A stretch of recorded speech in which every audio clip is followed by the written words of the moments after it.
প্রিয় দর্শক, আসসালামু আলাইকুম আরহামাতুল্লাহি ওয়া বারাকাতুহু। সুপ্রিয় দর্শক, আশা করছি আল্লাহ তাআলার অশেষ রহমতে আপনারা সকলে অনেক ভালো আছেন। তো দর্শক, আজকে আপনাদের মাঝে এমন একটি আমল ভিডিও নিয়ে হাজির হয়ে গেলাম, যে আমলটি যদি আপনারা নিয়মিত করেন তাহলে মনের সকল ইচ্ছে আপনাদের পূরণ হয়ে যাবে। ধন সম্পদ রাখার জায়গা পাবেন না, আপনি আল্লাহ তাআলার কাছে যা চাইবেন তাই পাবেন।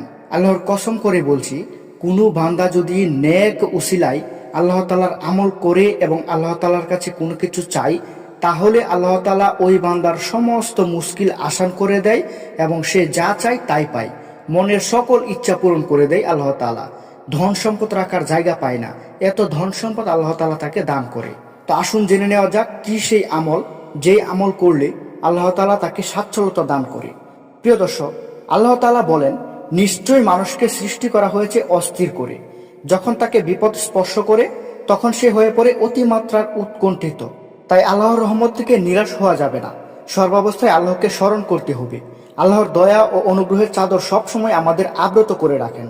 আল্লাহ তাআলা বলেন, যদি তোমাদের উপর আল্লাহর অনুগ্রহ ও দয়া না থাকতো তাহলে তোমরা ধ্বংস হয়ে যেতে। আর নিশ্চয়ই আল্লাহ অধিক অবগ্রহণকারী, প্রজ্ঞাময়। প্রিয় দর্শক, অভাব থেকে মুক্তির জন্য আল্লাহ তাআলার কাছে চাইতে হবে। আর আল্লাহ তাআলা বান্দার প্রার্থনা ফিরিয়ে দেন না।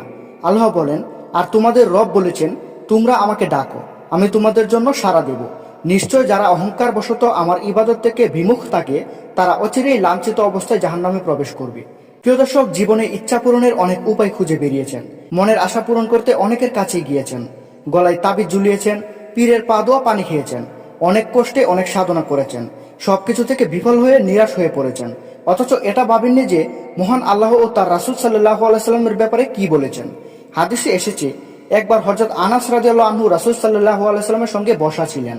এমন সময় এক ব্যক্তি এসে নামাজ আদায় করলো এবং নিচের এই দোয়াটি পাঠ করলো। দোয়াটির অর্থ হচ্ছে, হে আল্লাহ, আমি তোমার কাছে প্রার্থনা করি, তুমিই তো সব প্রশংসার মালিক, তুমি ছাড়া কোনো উপাস্য নেই, তুমি দয়াশীল, তুমি আকাশসমূহ ও পৃথিবীর একমাত্র সৃষ্টিকর্তা, হে মহান সম্রাট ও সর্বোচ্চ মর্যাদার অধিকারী, হে চিরঞ্জীব, হে সর্বময় ক্ষমতার অধিকারী। তো নামাজরত ব্যক্তিটি এরকম করে আল্লাহ তাআলার কাছে দোয়া করলো। তখন নবীজি সাল্লাল্লাহু আলাইহি সাল্লাম বললেন, এই ব্যক্তি ইসমে আজম করে দোয়া করেছে। ইসমে আজম মহান আল্লাহর নাম, যে নামে ডাকলে মহান আল্লাহ সাড়া দেন এবং যে নামে তার কাছে চাওয়া হলে তিনি সব চাওয়া পূরণ করেন। আবু দাউদ শরীফে মহানবী সাল্লাল্লাহু আলাইহি সাল্লামের এই কথাটি উল্লেখ করা হয়েছে। অর্থাৎ এই দোয়াটি হলো ইসমে আজম। দোয়াটি পাঠ করলে মহান আল্লাহ মুমিন বান্দার মনের সব ইচ্ছা পূরণ করবেন। আল্লাহ আমাদের মনের সব ভালো ইচ্ছা পূরণ করবেন। এবং এই দোয়াটি যারা বেশি বেশি করে পাঠ করবে, দিনে যতবার তারা নামাজে দাঁড়াবে এবং এই দোয়াটি পাঠ করবে, আল্লাহ তাআলা তাদের মনের যাবতীয় যত সমস্যা আছে সব সমস্যা দূর করে দিবেন, তাকে ধন সম্পদ দিয়ে ভরিয়ে দিবেন, তার মনের সকল ইচ্ছা পূরণ করে দিবেন, মনের সকল আশা পূরণ করে দিবেন। তো আল্লাহ তাআলা আমাদের সবাইকে এই দোয়াটি বেশি বেশি করে পাঠ করার তৌফিক দান করুক। প্রিয় দর্শক, আজকের ভিডিওটি এখানেই শেষ করতে হচ্ছে। সকলে ভালো থাকবেন, সুস্থ থাকবেন।